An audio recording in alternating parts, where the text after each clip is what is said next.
بسم اللہ الرحمن الرحیم۔ صحیح بخاری حدیث نمبر 35۔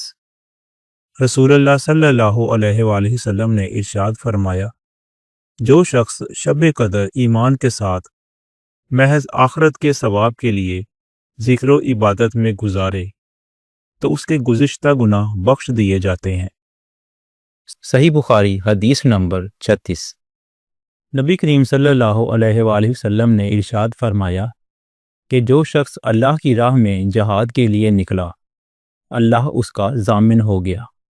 اللہ تعالیٰ فرماتا ہے، اس کو میری ذات پر یقین اور میرے پیغمبروں کی تصدیق نے اس سرفروشی کے لیے گھر سے نکالا ہے۔ میں اس بات کا ضامن ہوں کہ یا تو اس کو واپس کر دوں ثواب اور مال غنیمت کے ساتھ، یا شہید ہونے کے بعد جنت میں داخل کر دوں۔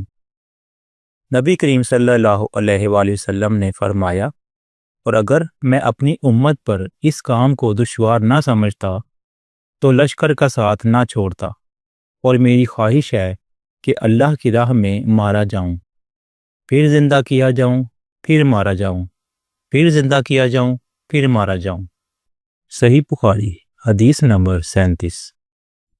حضور صلی اللہ علیہ وآلہ وسلم نے ارشاد فرمایا، جو کوئی رمضان میں راتوں کو ایمان رکھ کر اور ثواب کے لیے عبادت کرے، اس کے اگلے گناہ بخش دیے جاتے ہیں۔ صحیح بخاری حدیث نمبر 38۔ نبی کریم صلی اللہ علیہ وآلہ وسلم نے ارشاد فرمایا، جس نے رمضان کے روزے ایمان اور خالص نیت کے ساتھ رکھے، اس کے پچھلے گناہ بخش دیے گئے۔ صحیح بخاری حدیث نمبر 39۔ نبی کریم صلی اللہ علیہ وآلہ وسلم نے ارشاد فرمایا، بے شک دین آسان ہے، اور جو شخص دین میں سختی اختیار کرے گا تو دین اس پر غالب آ جائے گا اور اس کی سختی نہ چل سکے گی۔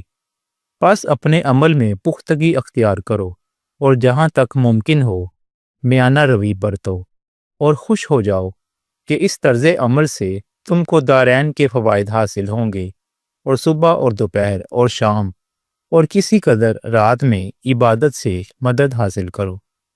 صحیح بخاری حدیث نمبر 40۔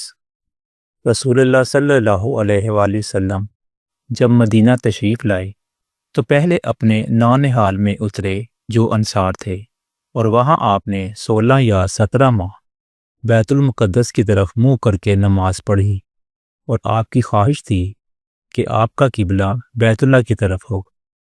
جب بیت اللہ کی طرف نماز پڑھنے کا حکم ہو گیا تو سب سے پہلی نماز جو آپ صلی اللہ علیہ وآلہ وسلم نے بیت اللہ کی طرف پڑھی وہ عصر کی نماز تھی۔ وہاں آپ صلی اللہ علیہ وآلہ وسلم کے ساتھ لوگوں نے بھی نماز پڑھی۔ پھر آپ صلی اللہ علیہ وآلہ وسلم کے ساتھ نماز پڑھنے والوں میں سے ایک آدمی نکلا اور اس کا مسجد کی طرف گزر ہوا تو وہ لوگ رکوع میں تھے۔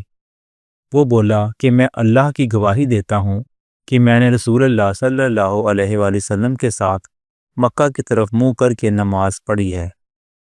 یہ سن کر وہ لوگ اسی حالت میں بیت اللہ کی طرف گھوم گئے، اور جب رسول اللہ صلی اللہ علیہ وآلہ وسلم بیت المقدس کی طرف منہ کر کے نماز پڑھا کرتے تھے، یہود اور عیسائی خوش ہوتے تھے، مگر جب آپ صلی اللہ علیہ وآلہ وسلم نے بیت اللہ کی طرف منہ پھیر لیا تو انہیں یہ امر ناگوار ہوا۔ ظہیر ایک راوی کہتے ہیں کہ ہم سے ابو اسحاق نے برا سے یہ حدیث بھی نقل کی ہے، قبلہ کی تبدیلی سے پہلے کچھ مسلمان انتقال کر چکے تھے، تو ہمیں یہ معلوم نہ ہو سکا کہ ان کی نمازوں کے بارے میں کیا کہیں۔ تب اللہ نے یہ آیت نازل کی، وَمَا كَانَ اللَّهُ لِيُضِيعَ إِيمَانَكُمْ، سورہ بقرہ آیت نمبر 143۔